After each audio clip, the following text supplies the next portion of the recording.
৩৫ বছর বাম রাজত্বে মজলিশপুর সহ সারা রাজ্যে কয়েক শত কংগ্রেস কর্মী খুন হয়েছে।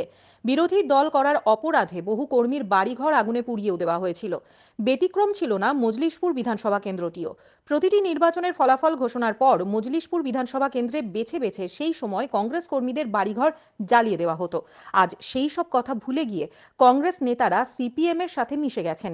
তারা একসাথে মিলে ভোটে প্রার্থী দাঁড় করিয়েছেন। এই অশুভ জোটকে প্রত্যাখ্যান করে আগামী দিনে মজলিশপুর বিধানসভা কেন্দ্র সহ সারা রাজ্যের সার্বিক উন্নয়নের প্রবাহ ধরে রাখতে ভারতীয় জনতা পার্টি মনোনীত প্রার্থীদের জয় নিশ্চিত করতে হবে। দেশের প্রধানমন্ত্রী নরেন্দ্র মোদী ত্রিপুরা সহ উত্তর পূর্বাঞ্চলের রাজ্যগুলির উন্নয়নে বিশেষ গুরুত্ব দিয়েছেন। তাই ভারতীয় জনতা পার্টি প্রার্থীদের বিপুল ভোটে বিজয়ী করে প্রধানমন্ত্রী নরেন্দ্র মোদীর হাতকে শক্তিশালী করতে গণদেবতাদের কাছে আহ্বান রাখলেন মজলিশপুর কেন্দ্রের বিধায়ক তথা রাজ্যের খাদ্যমন্ত্রী সুশান্ত চৌধুরী।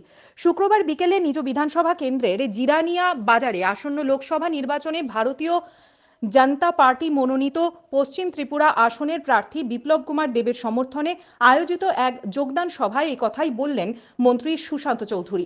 আর এই নির্বাচনী সভায় প্রধানমন্ত্রীর আদর্শে অনুপ্রাণিত হয়ে সিপিএম দল ছেড়ে আসা ১১৭টি পরিবারের ৪০৪ জন ভোটারকে ভারতীয় জনতা পার্টিতে স্বাগত জানান মজলিশপুর কেন্দ্রের বিধায়ক। সভায় মন্ত্রী সুশান্ত চৌধুরী বললেন, যে কোনো রাজ্য বা দেশের উন্নয়ন তখনই সম্ভব যখন সর্বত্র শান্তির পরিবেশ বিরাজ করবে। ভারতীয় জনতা পার্টির রাজ্যে ক্ষমতায় আসার পর গ্রাম পাহাড়ে আইন শৃঙ্খলার উল্লেখযোগ্য উন্নতি হয়েছে। এখন নির্বাচনের ফলাফল প্রকাশিত হওয়ার পর কোনো রাজনৈতিক খুনের ঘটনা ঘটে না। এখন মন্ত্রী বিধায়করা খুন হন না। অথচ এর আগে আমরা দেখেছি যে কিভাবে একটি অংশ রাজ্যের শান্তি বিনষ্ট করার কাজ করছে।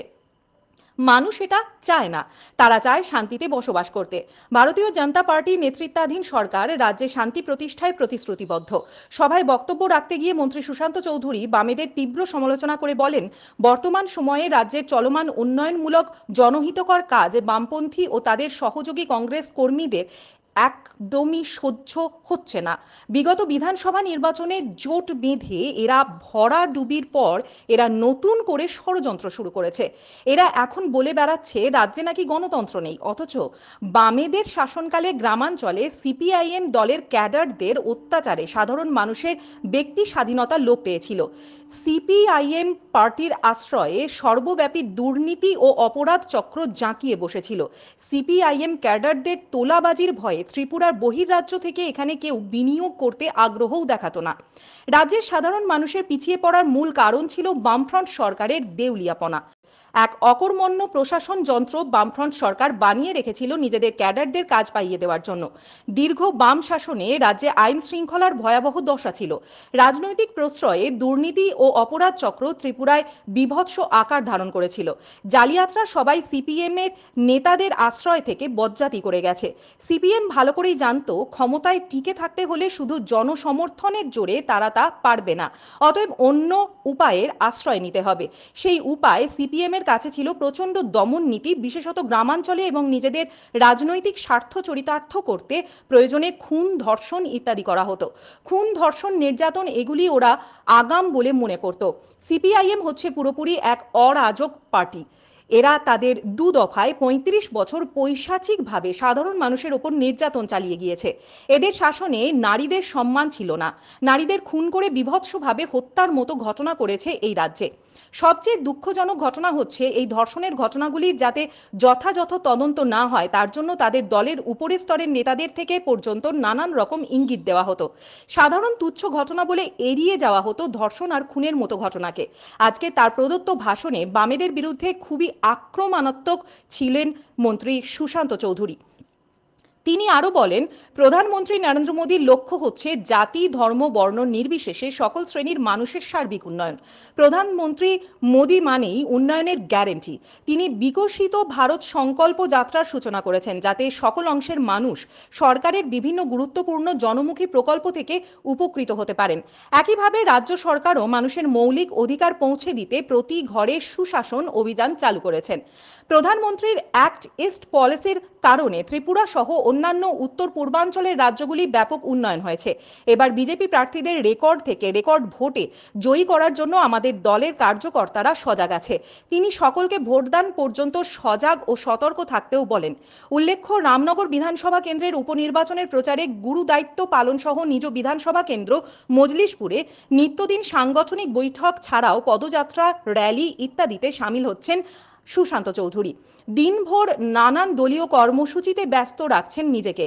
নিয়মিত ভাষণে বিরোধীদের উদ্দেশ্য করে আর মাত্র কয়েকটা দিন তারপরই অনুষ্ঠিত হতে যাচ্ছে লোকসভা নির্বাচন। আগামী 19শে এপ্রিল পশ্চিম ত্রিপুরা আসনে ও আগামী 26শে এপ্রিল পূর্ব ত্রিপুরা আসনে ভোট গ্রহণ অনুষ্ঠিত হবে। আর লোকসভা নির্বাচনে এই মহারণকে সামনে রেখে ইতিমধ্যেই নির্বাচনী ময়দানে নেমে পড়েছে রাজ্যের ক্ষমতাসীন দল ভারতীয় জনতা পার্টির নেতৃত্বাধীন আইপিএফটি ও তিপ্রা মথা জোট এবং বিরোধী দলগুলি। যদিও প্রচারে নেমে বিরোধীদের তুলনায় কয়েক কদম এগিয়েই রয়েছে শাসক শিবির। রামনগর বিধানসভা কেন্দ্রের উপনির্বাচনে দলের নির্বাচন কমিটির আহ্বায়ক হিসাবে প্রার্থী দীপক মজুমদারের সমর্থনে রামনগর বিধানসভা কেন্দ্রের বিভিন্ন এলাকা সহ পশ্চিম ত্রিপুরা আসনের দলীয় প্রার্থী বিপ্লব কুমার দেবের সমর্থনে নিজ বিধানসভা কেন্দ্র মজলিশপুরে ময়দানে নেমে নিত্যদিন প্রচার করছেন মন্ত্রী সুশান্ত চৌধুরী। আজকের এই কর্মসূচি থেকে পশ্চিম ত্রিপুরা লোকসভা আসনে বিজেপি মনোনীত প্রার্থী বিপ্লব কুমার দেবকে বিপুল ভোটে জয়ী করার জোরালো আওয়াজও ওঠে। পরে সংবাদ মাধ্যমকে দেওয়া সাক্ষাতে মন্ত্রী সুশান্ত চৌধুরী বলেন, আগামী 19শে এপ্রিল পশ্চিম ত্রিপুরা আসনে নির্বাচনকে কেন্দ্র করে সারা রাজ্যের সাথে আমার নিজ বিধানসভা কেন্দ্র মজলিশপুরের বিভিন্ন জায়গায় নির্বাচনী প্রচার চলছে। মানুষ উল্লাসের সাথে আমাদের স্বাগতও জানাচ্ছেন। সবাই বলছেন প্রধানমন্ত্রী নরেন্দ্র মোদীর বিকল্প কিছুই নেই। পশ্চিম ত্রিপুরা আসনে ভারতীয় জনতা পার্টি মনোনীত বিপ্লব কুমার দেবের সমর্থনে ব্যাপক হারে মানুষ এগিয়ে আসছেন। আসন্ন ভোটে রাজ্যের 2টি বিধানসভা আসন সহ রামনগর বিধানসভা কেন্দ্রের উপনির্বাচনে বিপুল ভোটের ব্যবধানে জয়যুক্ত হবেন ভারতীয় জনতা পার্টি মনোনীত প্রার্থীরা। এর পাশাপাশি প্রধানমন্ত্রীর হাতকে আরও শক্তিশালী করার জন্য রাজ্যবাসীর উদ্দেশ্যে আহ্বান রাখেন মন্ত্রী সুশান্ত চৌধুরী। আজকের এই নির্বাচনী অনুষ্ঠানে মন্ত্রী সুশান্ত চৌধুরীর সঙ্গে ছিলেন মণ্ডল স্তরের অন্যান্য নেতৃত্বরা। এদিন নির্বাচনী প্রচারে ব্যাপক অংশের ভারতীয় জনতা পার্টির কার্যকর্তাগণ সামিল হন। ব্যুরো রিপোর্ট, হাল্লা বোল।